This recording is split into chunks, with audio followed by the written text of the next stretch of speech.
Paris Saint-Germain, the European champions, win yet another trophy. Can PSG actually win the Champions League 3 times in a row?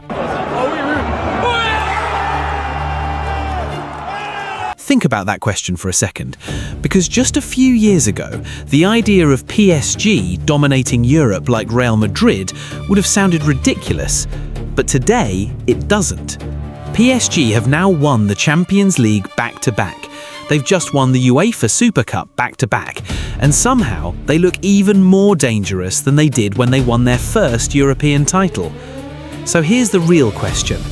Are we watching the beginning of another European dynasty, or is PSG about to find out just how difficult it is to stay on top? Because with Dembele, Kvaratskhelia, Doué, Vitinha, João Neves and Luis Enrique all operating at this level, PSG aren't just trying to defend their crown anymore. They're trying to do something only one team in the Champions League era has done before. 3 in a row. And that team was Real Madrid. There was a time when PSG's Champions League problem was painfully obvious. They had the stars, they had the money, they had the biggest names. But when the pressure reached its highest point, something always seemed to go wrong. The club could dominate France and still look strangely vulnerable against Europe's best. Then Luis Enrique arrived. And instead of trying to build another team around one superstar, he started building something completely different, a team. That change became impossible to ignore in 2025. PSG finally won their first Champions League, destroying Inter Milan 5-0 in the final. But winning it once was not enough, because the following season they had to prove that it wasn't a fluke. And they did. In the 2025-26 Champions League, PSG eliminated Chelsea 8-2 on aggregate, Liverpool 4-0, survived a 6-5 aggregate thriller against Bayern Munich, and then beat Arsenal on penalties in the final after a 1-1 draw. That made PSG only the second club in the Champions League era to successfully defend the trophy. The other club? Real Madrid. And now PSG have started the next season by beating Aston Villa 2-1 to retain the UEFA Super Cup. Back-to-back Champions League titles, back-to-back Super Cups. And suddenly, the question isn't whether PSG belong at the top anymore, it's whether anyone can knock them off it. Because the most frightening thing about this PSG team isn't simply the amount of talent they have, it's how well that talent fits together. Look at PSG's attack and you immediately understand why defenders are terrified. Ousmane Dembele is no longer simply the unpredictable winger who could produce something brilliant one moment and disappear the next. He's become the focal point of an elite attack.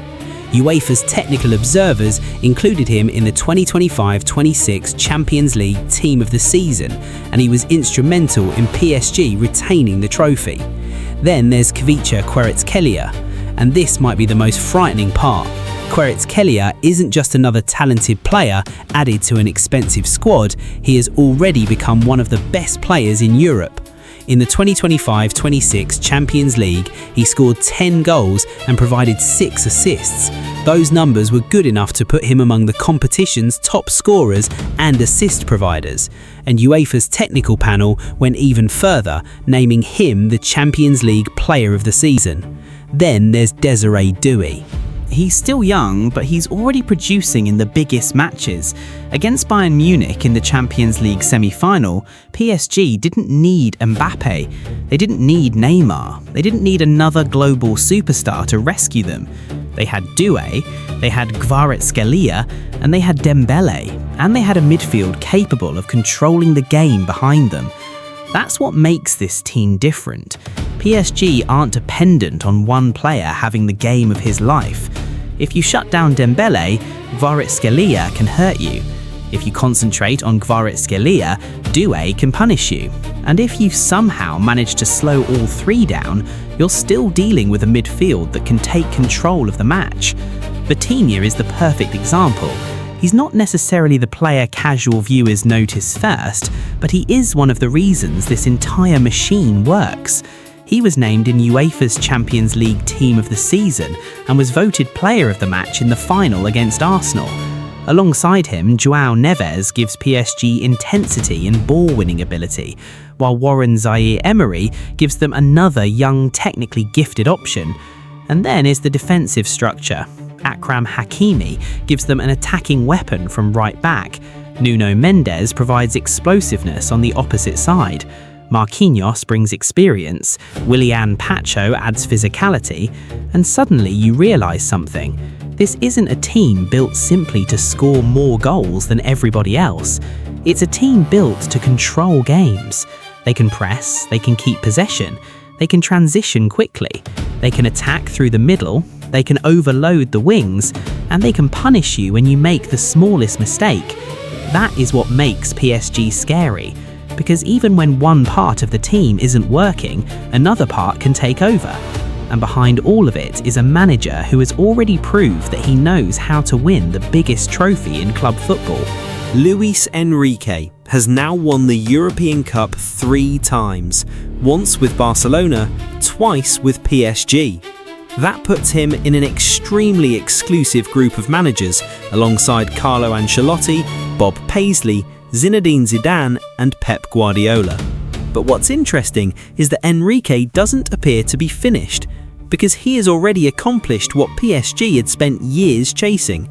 He won their first Champions League, then he defended it, and now he has the opportunity to create something that would completely change how PSG are viewed in European football: the three-peat. Real Madrid did it between 2016 and 2018, and that is the mountain PSG are now looking at. But here's where things become interesting. Winning the Champions League once requires an exceptional team. Winning it twice requires consistency. Winning it 3 times requires something much harder: sustained dominance. Because Europe doesn't stand still. Real Madrid will come back. Bayern Munich will come back. Barcelona will come back. Liverpool, Arsenal, Manchester City and the rest of Europe's elite will all believe they can stop PSG. And PSG will now have something they didn't have before: a target on their backs. Every opponent will treat them like the team to beat. Every Champions League knockout tie will become a test of whether this squad can handle being the hunted instead of the hunter. And that is why the 2026-2027 Champions League could be the most important season in PSG's history. Not because they need another trophy. They don't. They've already won enough to establish themselves as Europe's current powerhouse. But because this is where a great team either becomes a dynasty or becomes a great team that eventually gets replaced. Right now though, there is very little reason to believe PSG are slowing down. They have the coach, they have the midfield, they have arguably one of Europe's most dangerous attacks, they have young players who are still improving, and perhaps most importantly, they no longer look like a club desperate to prove that they belong at the top. They look like a club that expects to be there. That mentality is different, and Real Madrid know exactly what it looks like. So, can PSG win the Champions League 3 times in a row? They absolutely can, but whether they actually do it will depend on something very few teams accomplish: staying hungry after you've already reached the top.